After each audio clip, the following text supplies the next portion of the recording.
Hey guys, so straight up, this might come across as cheesy to some. So be it. I speak truth and I'm here to teach truth. You don't like, scroll on, okay? For those who don't know, love is the exact same vibrational frequency as abundance. So to receive love from your kids, family, friends, or partner, it's amazing, okay? But it's a different frequency. The frequency you want to achieve, you can enjoy and experience their love for you for sure, okay? But if you want to be at the higher vibration where love is basically peaking, that's the highest vibration, by the way. It's self love. Practice self love.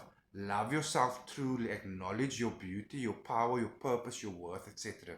Really, truly acknowledge it. Live it. Be it. Be that love, right? Be that love unto others. Be that love for yourself. And I guarantee you, in your business, your place of work, promotion and abundance will naturally and effortlessly flow because they are the same vibration. Abundance is love.